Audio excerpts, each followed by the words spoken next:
Good afternoon, everybody. I'm Sunita Prasad. On behalf of National Entrepreneurship Network and Vatani Foundation, I'd like to invite all of you today for this webinar. I'd like to introduce our expert for today, Mr. Harish Bijoor. Mr. Bijoor is currently a brand domain specialist. He runs a unique boutique consulting outfit branded Harish Bijoor Consults. Harish is an actively sought public speaker in the country at forums that relate to general management, marketing, sales, retailing, consumer behavior, techno-branding, and allied areas. He is an active business and marketing quiz master and has recently published a book titled Marketing Trends, Smart Insights into the World of Indian Business. Before I hand over the floor to Mr. Bijoor, a quick note to all attendees. You will all be on mute. You may ask questions by typing in the panel provided. Our expert will answer the questions after his presentation. Thank you so much, Mr. Bijoor. Over to you. Thank you, Sunita. Welcome all attendees for this webinar, which I have titled Marketing for Success. Questions that I'm not able to answer online today, you're always welcome to post it onto my Twitter ID, which is @Harish Bijoor, or the NEN Twitter ID as well, which will be provided to you. Let me kick off now, Marketing for Success.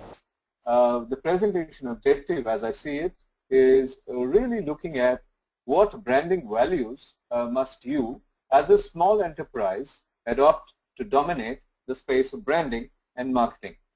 Most of the time, you are an entrepreneur, and most of the time, branding and possibly marketing is not an arena of core competence as far as you're concerned.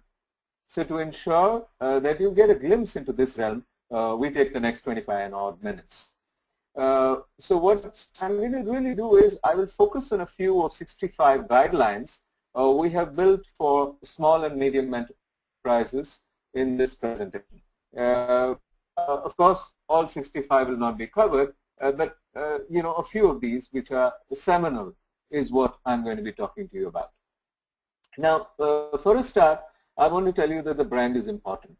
If you look on the right-hand side of my slide, I've listed the top 60+ brands in the world, and some of these are retail brands like Baskin-Robbins. Some of these are, hardware brands like Dell. Some of them are beers like Heineken. Some of them are hospitality brands such as Holiday Inn, and some of them are possibly things which you would imagine to be auto or an airline, an automotive like Volkswagen or Virgin, the airline.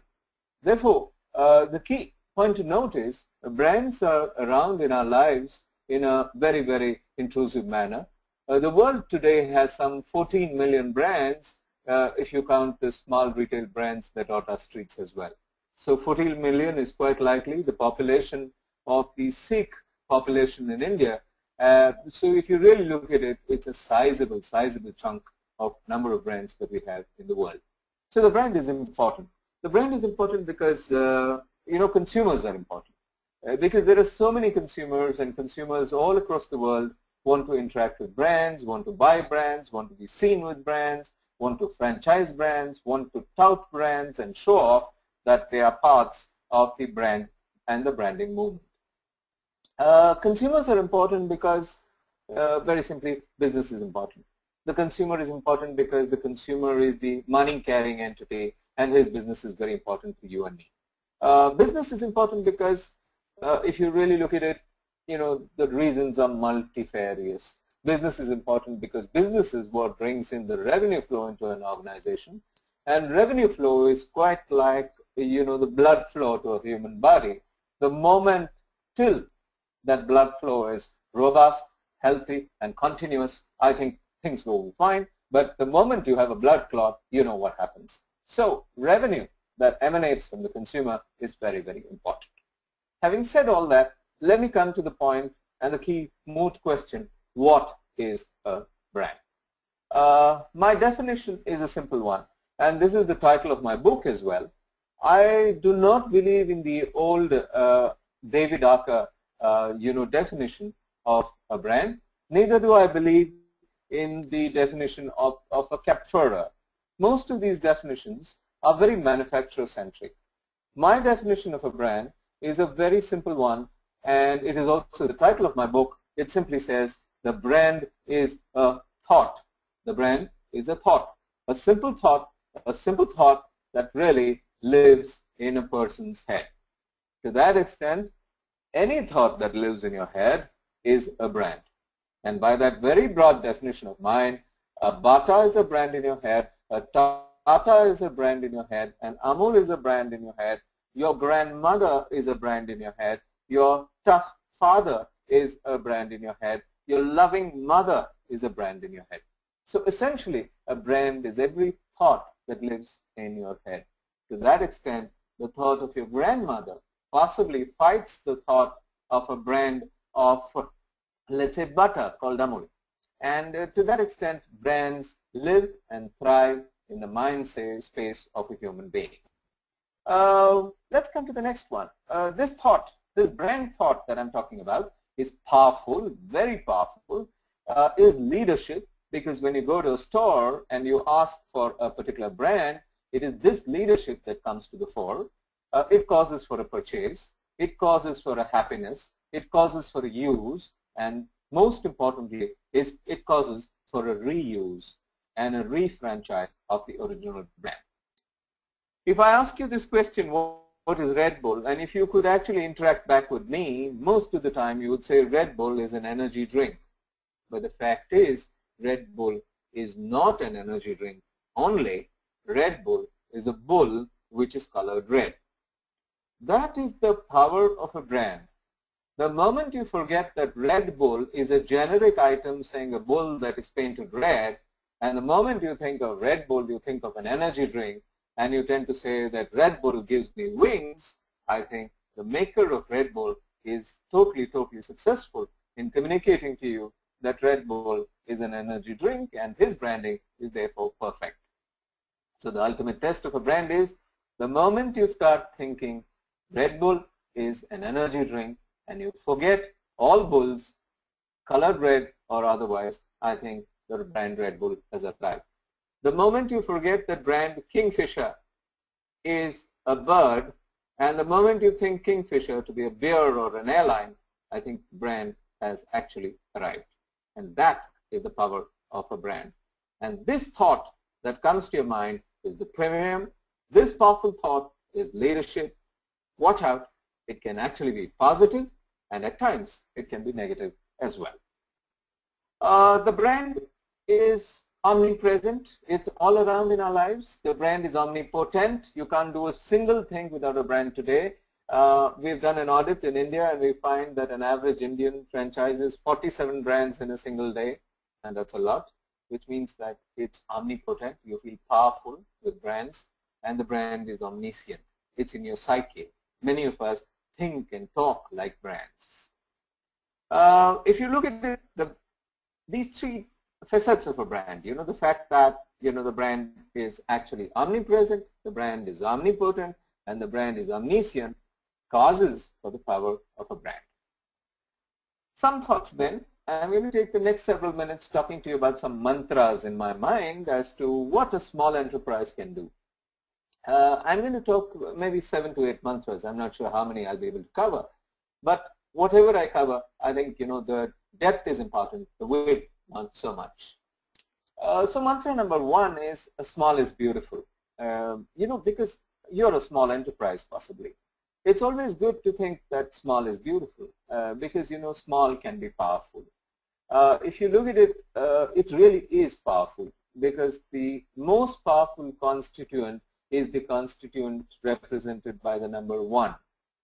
I'll tell you how and why, and I'll also show you some examples as to why small is beautiful. Small, actually, it's important for you, if you're a small enterprise, to stand out from the clutter of mass market produce. Take the market for toothpaste. I mean, the toothpaste market has a total of 14 different big brands, but the 15th one could be a small brand manufactured in Karnataka. Now, this guy can actually stand out differently and say that I am a small guy. I make toothpaste by hand, whereas big manufacturers make it in machines. And over a period of time, he can actually step out and say that handmade toothpaste are, specific specialty toothpaste, whereas machine-made toothpaste are made by everybody. So while every Tom, Dick, and Harish can make a toothpaste in a factory, this one guy from Holenarspura will say that I make a limited quantity of toothpaste, I make it by hand, I sell it in a limited manner, and therefore it's niche, and for this niche produce, you must pay more. So small actually has the potential of standing out, provided you're proud of being small. I think most small enterprises are not very proud of being small. All small enterprises want to aspire to be very big, either become big or get bought out and be big. My advice to you is respect the fact that you're small. Use the USPs, the unique selling propositions that you can create for your small market produce and stand out from the rest. Occupy the niche. The niche is a very important part of a mind. When mass produce items go out of fashion, the one item that comes into fashion is the niche produce item. This goes for FMCGs, this goes for durables, this goes for literally every space. It goes for technology products, it goes for service products, it goes for restaurants. People, I think, get tired of eating at a McDonald's. It is a mass market produce, and therefore what do they want?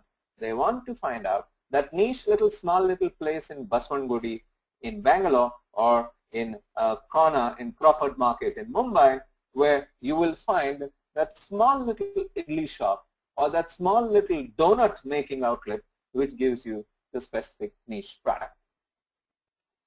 The David versus Goliath effect in markets of the West is very, very evident. In the West is all dominated by Goliath brands, the big brands, and big brands are being hated today. The small brands which fight the Goliath effect in markets is liked much more.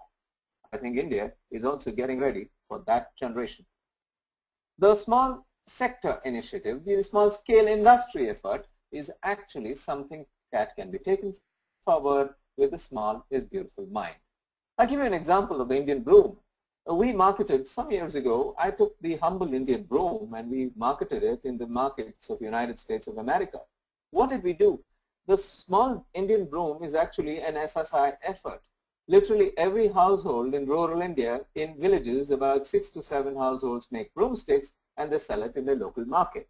When they sell it in their local market, they sell a broomstick for 3 rupees per broomstick. When they sell it in the big city, it sells at 50 rupees. But that seemed the bandwidth up to which you could go with the small, enterprise.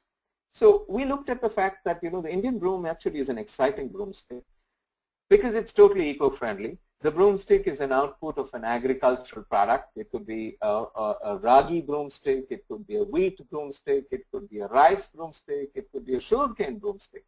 So if you look at it, the broomstick is a produce which is a plant produce. So what did we do? We looked at, did a total audit, and we found out there are 752 types of broomsticks in the Indian market. So we picked only 18 of them, and then we got a sandwich glass maker who to put together a sandwich glass effort, whereas we took a broomstick, showcased it within a sandwich glass, and at the bottom we put a small brass plaque. We gave the broomstick a name, and we also looked at the origin of the broomstick as to where it came from, what is the flora and fauna around in that area, and we put this entire messaging at the bottom. We took a total of 1 container load of such broomsticks and we exported it into the United States of America. The broomstick was not meant to be a broomstick to actually clean your floors, because in the United States, most of them use cleaning machines, which are actually vacuum cleaners. Whereas here, the Indian broom was not going to clean floors in the United States. Instead, this Indian broom was meant to hang in the best homes of the United States of America. Every one of these broomsticks was sold at an average of $252 US. And we actually plowed this money back into the small sector, which contributed the broomstick. So if you really look at it, it's all in the ideas. Small is really beautiful. I'm very proud to say that as many as 41,000 homes in the United States today have an Indian broom hanging on their walls. It is a gifting item for some. And guess what? It's all in ideas. So small is really beautiful. Take a small enterprise and take it forward. Mantra number 2 is the organic bounty. The organic language is in today. So if you are a manufacturer of food or beverage, I think going the organic route is a great thing to do. The organic potato is in big demand in big cities of India. If you walk into a Delhi organic store, you'll find small little dirty looking mingified pock-marked potatoes selling at the price of 3 times a regular potato. And that price comes fundamentally because the organic potato, this small little creature, is actually developed and grown without pesticides and fertilizers. So people are willing to pay a multiple of 3x on their normal, regular, healthy looking, strong, big and clean looking potato. So people are morphing in their habits and attitudes. Organic chocolates, organic potatoes, organic everything. In fact, organic is going to be a big way forward in every food and beverage item that we're looking at. And guess what? This movement is spreading to technology. There's something called organic technology. There's something called organic services. Services that do not use anything that's inorganic. And this green movement is an idea whose time has come. And guess what? This is going to mature over the next 5 to 6 years. And as it matures, I think it's time for us to look and position your small business in the organic space. The health market is a big one in the organic space. The hand-picked movement is big. There are, crops wherein people are claiming this was hand-picked and therefore pay me more for it. This is not machine-picked. The shade-grown items. In India, we grow coffee under the shade of tall trees. And guess what? Indian coffee growers can actually claim that shade-grown coffees are eco-friendly because the trees are still maintained and still nurtured on these coffee estates, whereas in a Brazilian coffee estate, there are no trees. The coffee plant is itself a tree. The trees have been chopped down, and therefore Brazilian coffee is possibly less eco-friendly than Indian coffee. It's in the story. It's in the marketing idea. It's in the marketing thought. Mantra 3, politically correct marketing. I mean, politically correct language is coming into the world in a big way. Half the time, Indian businesses, particularly small enterprises, are not politically correct.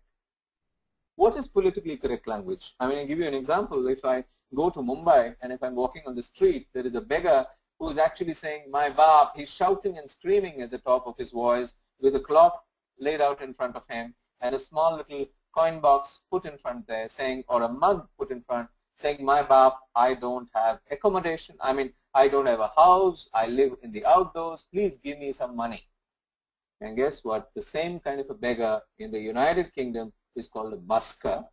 And the busker in the tube station does not shout, but he's got a small little cardboard, standing in front of him as a placard, and he's saying, "Residentially challenged, please contribute $1."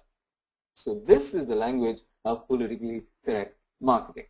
Residentially challenged versus, the scream on the street. Politically correct marketing is all about the small sector produce. The small sector produce is appreciated in the world, as I just told you. It's good. Rural produce, if you come from a rural area and if you run a BPO in a rural area, I'm sure you have the potential to take your small enterprise and say, "I come from a rural area. Every employee of mine is a rural person who has been educated in a rural milieu. I need to be paid a premium because I come from a rural market." Guess what? Western markets are reasonably open to this. Mantra 4 is the attitude of customer delight. Do you as an enterprise actually believe in customer delight? Do you offer customer delight to the people who come to you? Most of us run businesses, put together businesses. We're good at our technology, we're good at our back end, but we're terrible at the front end. What is really, really important for the future is that we need to be excellent at the front end. We need to be exciting at the front end, because the front end is where the customer meets your product, the customer meets your service. Customer delight is a norm we must adopt. In the older days, in the 60s, India used to offer somebody something called customer service. Customer service was that there are a large number of people who want to be served and need to be served, there are a small number of people who can serve them. Let's go and offer customer service to them. In the sense, we would go and serve them, and the basic idea was distribution. Every customer must be reached by the product or the service. And that's changed. That was the era of the 60s. Today, we talk the language of customer satisfaction. What is customer satisfaction? Customer satisfaction is all about saying that, hey, listen, I need to not only service the customer, but I must offer satisfaction. The customer must be delighted. And therefore, if you really look at what's happening, we move from service to satisfaction. That was in the era of the 70s. Today is the era of the customer delight, where people say that I must not only offer service, but I must offer much more. If you look at it, we are talking the language of delight, and just as we're talking the language of delight, the Western markets are talking the language of ecstasy. The customer must not only be delighted, but there must be ecstasy which must be offered to the customer at large. So if you really look at it, customers across the world are getting to be demanding. We have moved from the era of customer service, we have moved to the era of customer satisfaction. From there we move to the era of customer delight, and then we move to another era which is called the customer ecstasy era, and then we move further to another era of what next. And that what next is what I call to be a simple thing called customer orgasm. Because I think the human being out there is really looking for the best norms and the best standards of satisfaction. And incidentally, as per research exercise that I've conducted in India, we have found out to our happiness / shock that a person in India does believe that the orgasm is the ultimate in the delight spectrum of a human being. Nobody admits it, but this seems to be the eternal truth. So if you look at it, what is next? It's customer orgasm. And I think every player needs to offer the best standards of customer delight, ecstasy, and orgasm to the consumer at large. Mantra number 5, innocent marketing. I think innocent marketing is a new thing that's coming about. What is innocent marketing? The world is cynical today if you really look around. And if you look around, I'm saying be different in this cynical world. Focus on innocent marketing. If you're a small enterprise, you're not a marketing corrupted person. And if you're not marketing corrupted, you must stand up and say, hey, listen, I have no access to marketing or its many tools and devices. Hey, listen, I am a person who is innocent, and everything that I do is innocent marketing.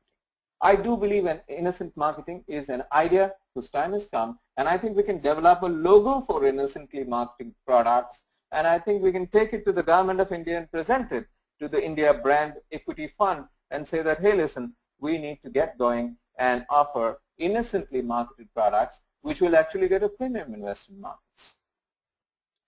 Mantra number 6, it's in the marketing, I think. The India story is very important. India's story is all about being a very old nation. Let's use our India language. Go on the front foot with India. Be proud with India. Have the India tag, have the India colors onto your brand. Don't be on the back foot with India. Actually, I have an example of Mexico and La Minueta estate wherein they've used something of this nature, but I will talk about it only if I have time at the end of this presentation. Get consumer-centric. That's what I'm saying. I've gone with you for the last 23 minutes, and I'm a very time-conscious person, as you are, and I think we have 2 minutes, so let me quickly get to the chase, cut the chase, and say, get consumer-centric. Avoid the ridiculous. Avoid the ridiculous stuff that big marketeers have told people. Marketing the sublime and the ridiculous has gone a bit too far in our country. Consumers are trusting advertising less and less, so don't advertise. Small enterprises cannot afford to advertise. If you're a non-advertised product or service, you will be trusted. Maybe you should claim loudly and say, I am a non-advertised service. I am a non-advertised product, and therefore I must be better than the guy who advertises. In any case, I don't waste 30% of my total volume and value onto advertising, and therefore what I save must be coming back to the customer. Bigger brands have done disservice to consumer mindsets.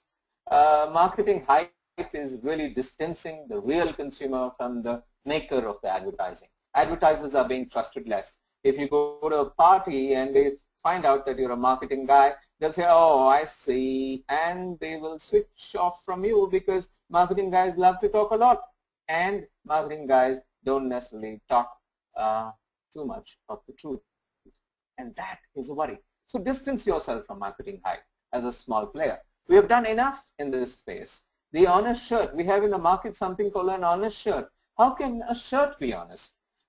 We had a toothpaste in the market called a toothpaste with oxygen in it. What next? Will you put nitrogen in it? Or better still, put helium in it so that the toothpaste floats in your bathroom tomorrow? I think we've gone too far. The BioFresh television. This is a television which is marketed as a healthy television. You watch more of it, BioFresh rays come out of it, enter into your human body and make you feel fresher and healthier. Is this really possible?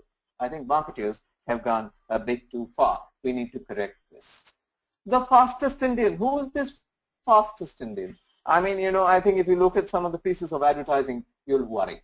If you look at it, get consumer-centric. I think that's the first thing you and I need to do as a small enterprise. In summation, as I enter into the 25th minute, I categorize all marketing into two types of products and services. One of it is what I call needs and wants marketing. Check out your small enterprise. Is what you offer a need and a want, something that people can just do without, can't do without? If it is, I think you're on solid ground. The second is desires and aspirations marketing. This is something that you produce which nobody really wants, nobody really needs, but they desire because your advertising tells them they must desire for it. And aspirations is, you know, dreams-oriented marketing. So if you really look at it, needs and wants marketed products are more solid, and desires and aspirations-oriented products are less solid. In tough times, needs and marketing will chug on merrily. In tough times, the first ones to bite the dust of reality are the desires and aspirations guys. So if you ask me an example of needs and wants, every food and beverage product is a needs and wants item. If you ask me for a desires and aspirations example, you know, a Swarovski crystal is possibly a desires and aspiration product. A Wedgwood interior decor item is possibly a specialty item. Guys who have built hollow desires and equally hollow aspirations at a premium are guys who will bite the dust first. Don't be one of them. Let's wake up and let's make for a bright marketing today, a rich SME marketing today, which will take us into tomorrow's with greater panache and greater vigor. Guys, I've finished my presentation and I'm going to be ready to take your questions over the next 2 minutes. I'm going to take a very quick break, but I'm going to take your questions, keep them coming. On the right-hand side, you can ask your questions, and if there are questions which I don't answer after this, you're welcome to come and follow me on twitter.com at Harish Bijoor, and I'll answer all your questions there as well. But for now, do send in your questions. Thank you so much, Mr. Bijoor, for that really interesting session. Thank you all to our close to 70 attendees for participating in the webinar. We're glad that the questions kept coming in, but like we said, due to the paucity of time, we were not able to answer all of them. Please do send in your feedback and suggestions to us at eclub@nenglobal.org. Also, if you found the session interesting, feel free to blog or post about it. The recorded version of the webinar will be available on our website eclub.nenonline.org by tomorrow. Our next webinar will be held next Wednesday, which is June 13th from 3 to 4 p.m.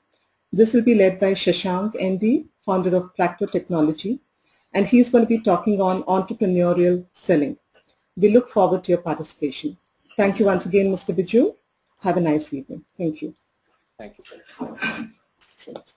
you.